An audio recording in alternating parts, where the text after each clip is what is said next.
கிறிஸ்துவுக்குள் பிரியமானவர்களே, கர்த்தரும் இரட்சகருமாய் இயேசு கிறிஸ்துவின் ஈடு இனிய நாமத்தினாலே உங்கள் யாவருக்கும் என் அன்பின் வாழ்த்து தெரிவித்துள்ளேன்.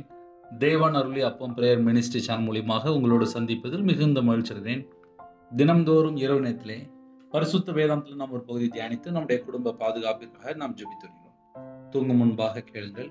லூக்கா சுவிசேஷம் 24ஆம் அதிகாரம் 47ஆம் வசனத்திலே, அன்றியும் மனம் திரும்புதலும் பாவ மன்னிப்பும் எருசலேம் தொடங்கி சகல தேசத்தாருக்கும் அவருடைய நாமத்தினாலே பிரசங்கிக்கப்படவும் வேண்டியது. ஹல்லேலூயா. கிறிஸ்துவுக்குள் பிரியமானவர்களே, எல்லா தேசத்துக்குள்ளுமே கர்த்தருடைய வார்த்தை கடந்து போக வேண்டும். எல்லாரும் மனம் திரும்ப வேண்டும். அது பிதாவின் சித்தம்.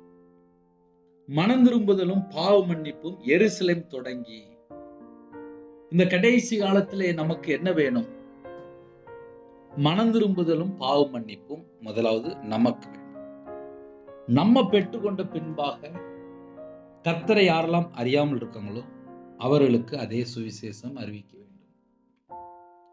இயேசு கிறிஸ்து நாமம் மட்டும்தான் நம்முடைய பாவத்தை மன்னிக்கும்.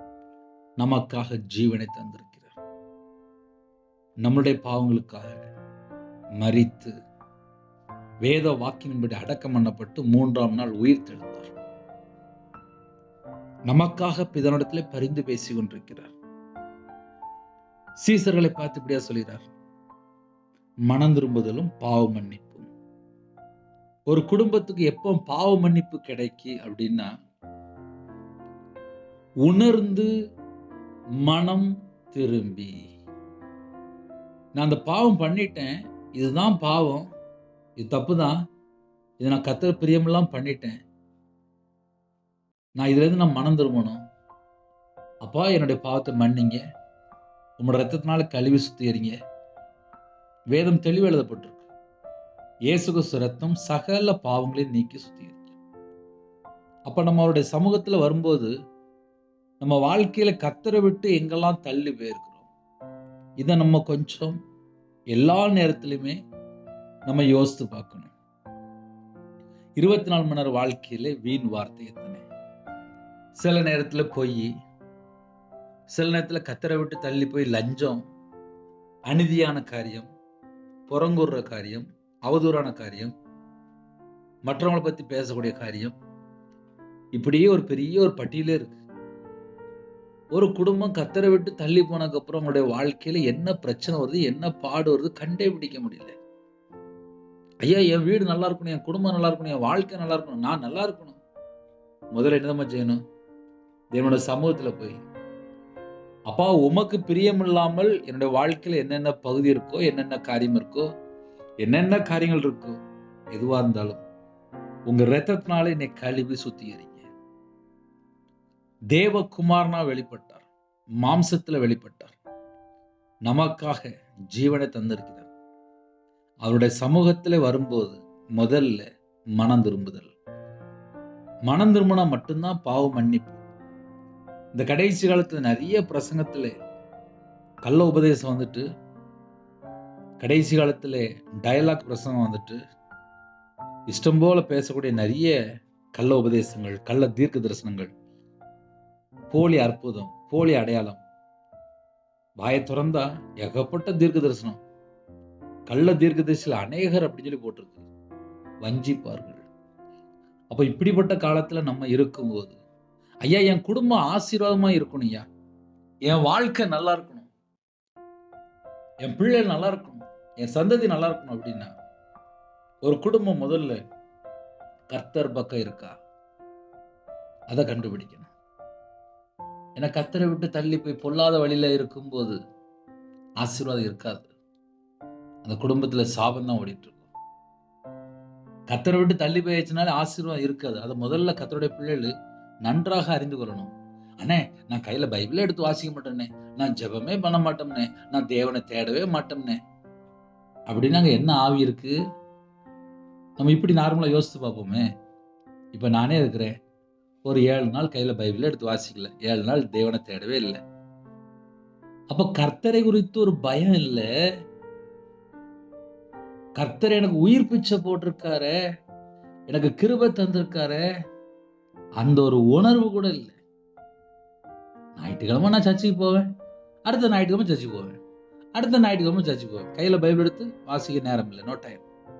அப்ப தேவன் பார்ப்பாரா? பார்க்க மாட்டாரா? அப்போ ஒரு குடும்பம் கர்த்தர் பக்கம் மனம் திரும்பி, நான் உங்களை தேடாம இருக்கேன்ப்பா, நான் ஜெபிக்காம இருக்கேன்ப்பா, நான் வேதத்தை நேசிக்காம இருக்கேன், என்னை மன்னிச்சிருங்கப்பா, எனக்கு வேதத்தை நேசிக்க இரவு மூலமா தியானிக்க எனக்கு ஒரு கிருபை தாங்கப்பா, எனக்கு ஜெபாபிஷேகம் தாங்கப்பா, உங்க பாதப்படியில காத்திருக்க கிருபை தாங்கப்பா, அப்படி நம்ம ஜெபிக்கும் போது கர்த்தர் தருவார். அப்ப இரவு நேரத்திலே தூங்கும் முன்பாக கர்த்தருடைய பிள்ளைகள், இரவு நேரத்திலே யாரெல்லாம் கேட்கிறீங்களோ, முதல்ல உங்க இருதயம் தேவனோடு இருக்கா? அண்ணே, நிறைய காரியத்தை யோசிச்சுட்டு இருக்கிறோம். வீட்டுல கடன் இருக்கு, லட்சக்கணக்கா பிரச்சனை இருக்கு, கணவர் சரியில்லை, பிள்ளை சரியில்லை, இதே நாங்க யோசிச்சுட்டு இருக்கோம். உங்க இருதயத்துக்குள்ள தேவையில்லாத எந்த ஒரு கவலையும் கொண்டு வைக்க வேண்டாம். ஒருவேளை அண்ணே ரொம்ப பிரச்சனையா இருக்கு, அந்த கவலைய அவருடைய சமூகத்துல இறக்கி வச்சிருங்க. தேவன் பார்த்து கொள்வார். உங்க இருதயத்துக்குள்ள சமாதானம் வேணும் அப்படின்னா, நீங்கள் ஒன்றுக்கும் கவலைப்படாமல் என்று எழுதப்பட்டிருக்கு. கவலையே படக்கூடாதான். பைபிள் அப்படிதான் போட்டிருக்கு. நாளைக்கு இப்படி நடந்துருமோ, அப்படி நடந்துருமோ, என் பிள்ளை வாழ்க்கை அப்படி ஆயிருமோ, என் புருஷன் எப்படி இருப்பாரோ, அப்படி இருப்பாரோ, ஏகப்பட்ட இந்த ஒன்லி கால்குலேஷன் மட்டும்தான். நைட்டு படுத்த ஒரு நல்ல தூக்கம் வரணும் அப்படின்னா, முதல் பாயிண்ட் என்ன தெரியுமா? என் இருதயம் கர்த்தரோடு இருக்கணும் அப்படின்னா, நான் கர்த்தர் பக்கம் மனம் திரும்பிட்டேன்னா, நான் கர்த்தர் பக்கம் தான் இருக்கிறேன்னா. ஏன்னா இப்ப நிறைய குடும்பத்துல நிறைய ஆசைகள், நிறைய உலக காரியங்கள், நிறைய குடும்ப காரியங்கள், வேலை, வியாபாரம், இப்படி தனக்குன்னு சொல்லி நிறைய அங்கங்க நிறைய பகுதிகள் உண்டு. அதை மட்டுமே உட்கார்ந்து யோசித்து யோசித்து யோசித்து யோசித்து ஒரு பெரிய துக்கத்துக்குள்ள மூழ்கி போய் கிடப்பாங்க. அதனால இரவு நேரத்துல பலவிதமான ஜனங்கள் ஆன்லைன் மூலியமா பல நாட்டுக்குள்ள இணைந்திருக்கிறீங்க. நம்ம இருதயம் தேவனோடு இருந்தால் ஆசீர்வாதம். உங்க இருதயம் தேவனோடு இருக்கா? அதை நம்ம கொஞ்சம் சோதித்து பார்க்கணும். அப்படி சோதித்து பார்க்கும்போது கண்டிப்பாக ஆசீர்வாதம். நைட் நேரத்தில் ஜெபிப்போம், கர்த்தர் தருவார்.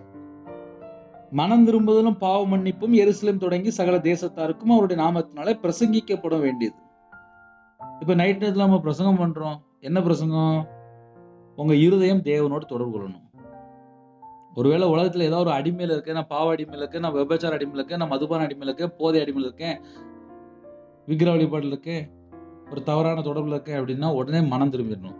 இது பாவம், இது தப்பு, இதனால எனக்கு தண்டனை தான் வரும், இதனால என் குடும்பம் நல்லா இருக்காது, என் வாழ்க்கை ஆசீர்வாதமா இருக்காது. நான் கர்த்தர் பக்கம் மனம் திரும்பணும். அந்த இருதயத்துக்குள்ள அந்த உணர்வு வரணும். அந்த உணர்வு வந்தா மட்டும்தான் ஒரு குடும்பம் மனம் திரும்ப முடியும், ஒரு ஆத்துமா மனம் திரும்ப முடியும். பாவத்திலே செத்துட்டு இருந்தா அப்படியே நரகத்துக்கு போய் சேர்ந்துருவாங்க, முடிஞ்சு போச்சு. அப்போ ஒரு பாவி மனம் திரும்பி கர்த்தர் பக்கம் வரும்போது விடுதலை, ரட்சிப்பு. ஒரு குடும்பம் மனம் திரும்பும் போதுதான் ரட்சிப்பு, மனம் திரும்பும் போதுதான் பாவ மன்னிப்பு, மனம் திரும்பும் போதுதான் சமாதானம், மனம் திரும்பும் போதுதான் குடும்பம் எல்லா விதமான நன்மைகளையும் பெற்றுக்கொள்ளும். அப்ப முக்கியமான பாயிண்ட் என்ன அப்படின்னா, மனம் திரும்புதலும் பாவ மன்னிப்பும் எருசலேம் தொடங்கி சகல தேசத்தாருக்கும், உலகத்தில் உள்ள எல்லா நாட்டுக்கும் சுவிசேஷம் என்ன அப்படின்னா, ஐயா நான் வேற வழியில போயிட்டு இருக்கேன் ஐயா, ஒரு உலக வழிபாடுல போயிட்டு இருக்கேன், ஒரு விக்கிரத்துல நான் அடிமையா இருக்கேன், ஒரு பாவத்துல அடிமையா இருக்கேன், ஒரு மாந்திரியத்துல, ஒரு உலகத்துக்குள்ள பல காரியத்துல நான் அடிமையா இருக்கேன். எப்படிப்பட்ட காரியமா இருந்தாலும் ஒரு மனுஷன் தப்பு நினைச்சு என்னைக்கு உணர்ந்து கர்த்தர் பக்கம் வாரானோ அன்னைக்குதான் அந்த குடும்பத்துக்கு விடுதலை, அன்னைக்குதான் அந்த குடும்பம் ஆசீர்வாதமா இருக்கும். அவங்களுடைய பாவம் மன்னிக்கப்படணும் அப்படின்னா இயேசு கிறிஸ்து ரத்தம் சகல பாவங்களை நீக்கி சுத்திகரிக்கும் என்று வேதம் சொல்கிறது. அப்போ ஒரு குடும்பம் என்ன செய்யணும் அப்படின்னா, கர்த்தர் பக்கம் வரணும். அவங்களுடைய பாவம் மன்னிக்கப்படணும் அப்படின்னா இயேசு கிறிஸ்து நாம மட்டும்தான் நம்முடைய பாவங்கள் மன்னிக்கப்படும். அவருடைய ரத்தத்தினால நம்முடைய பாவங்கள் மன்னிக்கப்படும். அதனால இணைந்திருக்கிற குடும்பங்கள் இயேசு கிறிஸ்து நாமத்தை சொல்லி நம்ம ஜெபிக்கும் போது அவர் ரத்தம் சகல பாவங்களை நீக்கி சுத்திகரிக்கும். நம்ம பாவ மன்னிப்பை பெற்றுக்கொள்ளும் போது இரவு நேரத்தில் தேவையில்லாத சொப்பனங்கள் வராது, தேவையில்லாத பயங்கள் வராது, நம்ம குடும்பம் ஆசீர்வாதமா இருக்கும். அப்ப அதுக்கு நம்ம என்ன செய்யணும் அப்படின்னா, எப்படி நம்மளுடைய வாழ்க்கையில கர்த்தரை விட்டு தள்ளி போன காரியங்கள் இருக்கோ அது எல்லாம் தேவனுடைய சமூகத்தில் அர்ப்பணிக்கணும். அப்பா, என் வாழ்க்கையில இத்தனை வயசுல ஒரு பாவம் இருந்துச்சுப்பா, இந்த பாவத்தை மன்னிச்சிருங்கப்பா. நான் பொய் பேசிட்டேன், என்னை மன்னிச்சிருங்கப்பா. நான் உங்களை விட்டு தள்ளி போயிட்டேன், என்னை மன்னிச்சிருங்கப்பா. உங்க ரத்தத்தினால கழுவி சுத்திகரிங்கப்பா. எனக்கு பாவ மன்னிப்பு வேணும்ப்பா. நான் நித்திய ஜீவனுக்கு வரணும்ப்பா. நான் உங்க பிள்ளையா மாறணும்ப்பா. உங்க கிருபை எனக்கு வேணும்ப்பா. எனக்கு அபிஷேகம் வேணும்ப்பா. எனக்கு பரிசுத்தாவில நிரப்பப்படணும்ப்பா. எனக்கு கிருபை தாங்கப்பா. அப்ப தருவார். ஹல்லேலூயா. ஒரு சின்ன ஜெபம் பண்ணி முடிக்க போறேன். இருக்கிற இடத்துல அப்படியே கண்களை மூடி நாம் ஜெபம் செய்வோம். அன்பின் கர்த்தாவே, மே நன்றி எடுத்து துதிக்கிறோம், சுதிக்கிறோம்ப்பா. கர்த்தருடைய கரத்தில் அர்ப்பணிக்கிறோம்ப்பா. அப்பா, யாரெல்லாம் இந்த நாளில் இணைந்திருக்காங்களோ இந்த நாள் முழுவதும் பாதுகாத்த கிருபைக்காக நன்றி. தேவனர்களே, இப்போ மினிஸ்டனுக்கு ஸ்தோத்திரம். எல்லா குடும்பத்தையும் கர்த்தர் ஆசீர்வதிங்க. பலகைகளை திறந்து, பண்டகங்களை திறந்து எல்லா குடும்பத்தையும் ஆசீர்வதிங்க. அவங்களோட அப்பத்தின் தண்ணி ஆசீர்வதிங்க. அவங்களோட கையின் கிரியை ஆசீர்வதிங்க. நைட் ஷிஃப்ட்டில் நைட் நேரத்தில் யாரெல்லாம் வெளியில் இருக்கிறவங்களோ எல்லா குடும்பத்துக்கும் கர்த்தருடைய பாதுகாப்பு வேணும். முன்னும் பின்னுமா தேவதூதனை பாட்டி பாதுகாத்து. நைட் நேரத்தில் இன்பமான தூக்கம் தாங்க. அவருடைய காரியத்தை வெளிப்படுத்துங்க. சீக்கிரமாக படுத்துங்க. கர்த்தர் கிருபை செய்யுங்க. குடும்பத்துக்குள்ள சமாதானத்தை கட்டுடுங்க, ஆசீர்வாதத்தை கட்டுடுங்க. எந்த குடும்பத்தில் வியாதியில் படுத்த படுக்கையில் பலவீனத்தோடு இருக்காங்களோ உங்களுடைய தலைமுறை கரத்தினால சுகமானு பேசும்படி அவங்களோட அக்கிரமம், அவங்களுடைய பாவத்தையெல்லாம் மன்னித்து சுகமாக்கித்தாங்க. நிறைய குடும்பத்தில் கடன், அந்த கடனுக்கு ஒரு முடிவு கொண்டு வாங்க. ஹோமில் இருக்காங்க, ஹாஸ்டலில் இருக்காங்க, வெளிநாட்டில் இருக்காங்க, வேறு வேறு பகுதியில் இருக்கிறாங்க, தனிமையில் இருக்காங்க, திக்கற்ற பிள்ளையாக இருக்காங்க, விதவையாக இருக்காங்க, ஏழை எளிய ஜனமாக இருக்காங்க, வறுமையில் வாடிக்கொண்டு இருக்கிறாங்க. கர்த்தர் ஒவ்வொரு குடும்பத்தையும் சந்திங்க. கற்பத்தை நீங்கள் வச்சுப்பிடுங்க. பரலோகத்தில் தேவன் பிள்ளைகளை ஆசீர்வதிக்கணும். மாசமாக இருக்காங்க, கர்த்தர் ஆசீர்வதிங்க. டெலிவரி போகிறாங்க, கர்த்தர் கூட இருங்க. பிள்ளைகளுக்கு அப்பா ஏற்ற துணையை தாங்க. தேவைகளை சந்திங்க. திருமணத்தை யாரெல்லாம் ஆயத்தமாக இருக்காங்களோ அந்த குடும்பத்தோட எல்லா காரியம் சந்திக்கப்படட்டும். திருமணம் முடிந்ததுக்கப்புறம் கர்த்தரை விட்டு தள்ளி போனோம் பாவங்களை மன்னித்து குடும்பத்துக்குள்ளே சமாதானத்தை கட்டுறாங்க. கோர்ட்டு கேஸ்லேயே அப்பா உபத்திரப்படுறாங்க, உபத்திரத்தை நீக்கித்தாங்க. எத்தனையோ குடும்பத்தில் வேலை இல்லாமல் இருக்கு. வெளிநாட்டுக்கு போகணும், கவர்மெண்ட் வேலைக்காக ஜெபிக்கிறாங்க, டிரான்ஸ்ஃபருக்காக ஜெபிக்கிறாங்க. கர்த்தர் ஒவ்வொரு குடும்பத்தையும் சந்திக்கணும். நீங்கள் சந்தித்தா மட்டும்தான்ப்பா ஒவ்வொரு குடும்பம் ஆசிரியப்படும். உங்கள் பிள்ளைகளை உங்கள் கரத்தில் அர்ப்பணிக்கிறோம். அடியே நம்முடைய கரத்தில் அர்ப்பணிக்கிறோம். தேவனர்களே, அப்போ மினிஸ்டரில் ஆசீர்வதித்தாங்க. இணைந்துக்கிற எல்லா குடும்பத்துக்கும் இன்பமான தூக்கம் தாங்க. வரக்கூடிய காரியத்தை வெளிப்படுத்துங்க. நைட் நேரத்தில் தேவையில்ல சொப்பனங்கள் எல்லாவற்றையும் விலக்கி உங்கள் பிள்ளைகளோட கற்றுக் கூட ஆசிரியங்க. நைட் நேரத்தில் எத்தனையோ தேசத்துக்குள் இணைந்திருக்காங்க. எல்லாரையும் உங்கள் பாதத்தில் அர்ப்பணிக்கிறோம். கர்த்தர் பொறுப்படுத்துங்க. இயேசு கிறிஸ்துவின் பிதாவே, ஆமென். தேவனுக்கு மகிமை உண்டதாக. கர்த்தர் தாமே உங்களையும் உங்கள் குடும்பத்தின் சகல காரியத்தையும் சம்பூர்ணமாக திருப்தியாக கர்த்தர் கூட ஆசீர்வதிப்பாராக. ஆமென். கர்த்தராகிய இயேசுவின் கிருபையும் பிதாவாகிய அன்பும் பரிசுத்தனுடைய ஐக்கியமும் இப்பொழுதும் எப்பொழுதும் சதா காலங்களிலும் நம்ம கொடுப்பதாக. ஆமென். God bless you. Thanks for watching. Please subscribe our channel. Click the like and share. Click the bell. God bless you.